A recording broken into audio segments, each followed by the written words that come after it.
Good afternoon everyone, I hope you're all doing well. Welcome back to CSGO News. I need to get a shirt on, because this is not another episode of CSGO News. This is CSGO News. Give me a second. Much better. Anyway, big news today. I hope you all enjoy. It's going to be a great episode. First off in the news, we have McSkillet. As you guys know, a few days ago, McSkillet uploaded an April Fool's video, and it took the CSGO community by storm. This was one of the most hilarious stories I've ever covered. Here's that. On April 1st, aka April Fool's Day, McSkillet posted a video stating players could now actually trade red skins or covert skins for random knives. It wasn't until the very end of the video where he actually convinced people and told them to remind them that it was actually a joke and April Fool's Day.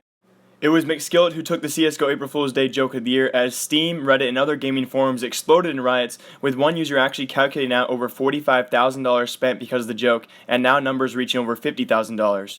I will touch more on this later, and I know I've been accusing McSkillet of a lot of things lately, and people are going to hate me for that, and probably already he doesn't like me at all, but one thing we must all wonder, is if McSkillet predicted this would actually happen. Could he actually predict the rise in the market of the actual red skins? Is it possible that McSkillet himself benefited greatly from this? That's a question we all have to ask. So I'm not sure. I mean, I'm pretty sure that McSkillet can't face any legal issues here, because he obviously stated in the video eventually that it was an April Fool's joke, and you should always be assuming on YouTube and watching a video, never take anything serious, and on the internet in general, never take anything serious. You know, if the internet never lied, we wouldn't be here today. So, you know, I think it's really funny that when I watched the video, I actually thought the same thing. When I was watching this video, he had that weird upload time around 1 a.m. in the morning. I watched it around 7 a.m. before I went to school, and I actually had that brief urge in the first minute of the video to go on CSGO and buy Odd Chameleons, but I had no idea everyone else had already beat me to it, and apparently it took the whole CSGO community by storm, with now over $50,000 supposedly being spent in cause of this. So great job, McSkillet. You win this year's CSGO April Fool's video of the year. Congrats, man. And that is, wow. Had to change my shirt.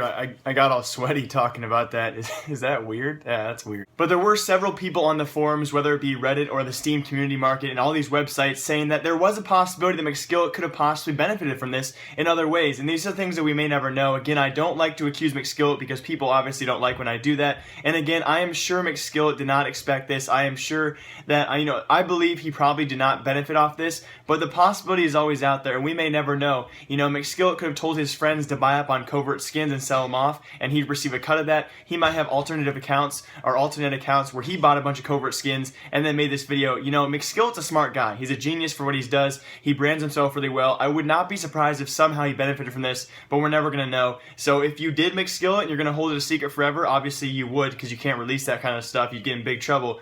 Congrats, you probably made a boatload of money, but we'll never know. Just a little thing to think about, guys. He could have made a lot of money off this. With $50,000 being invested, he could have predicted this a long time beforehand. So now into the real news. The grand finals of the MLG Columbus 2016 Grand Major $1 million tournament ended today in a amazing series between Navi and LG. Really quick, I'm going to recap how all the teams came to be. The first 8 teams out, the next 4 teams out, the final 4, and so on and so forth. I'm going to recap over that very, very briefly, and then at the end of the video, if you guys want to skip forward to it, I'm going to discuss the grand finals between LG and Navi. A great series, overall a great tournament, and here's that.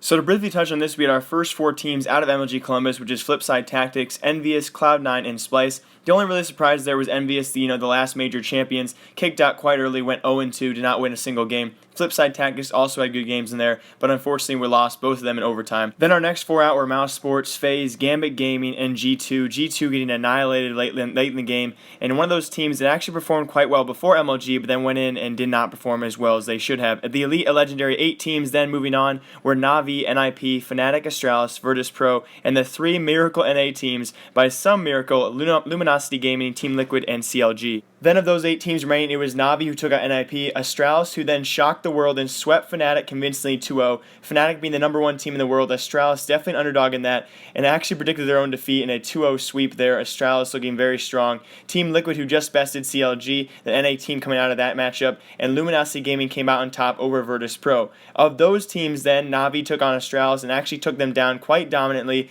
and Luminosity Gaming just barely bested Team Liquid in 2 very close games, with both both ended in a single overtime. Then in the grand finals, we had Luminosity Gaming versus Na'Vi. LG taking the first map just barely in a first overtime after winning 4 straight rounds to take it 19-16, and then they bested Na'Vi in their second map in a dominant fashion in a score of 16-2, jumping out to a 13-2 lead and finishing off Na'Vi in the most dominant fashion almost possible. Congrats to LG, the first NA team to ever win a major, and of course it had to be in the first ever North American major, MLG Columbus. And as a North American fan, this is obviously a huge victory. Now, technically they are a Brazilian team, but hey, they are in our region, okay? You have EU West, EU East, and then the Asian teams as well, the big old European landscape. Now we have the Brazilian teams coming in, and that was absolutely amazing, especially if you're a North American team. Obviously, you'd rather see CLG or Team Liquid win if you're definitely a North American fan, but still, it counts as a North American victory at Columbus, Ohio. It was an amazing tournament to watch, and even better than that was the whole analyst board across. Even Thorin,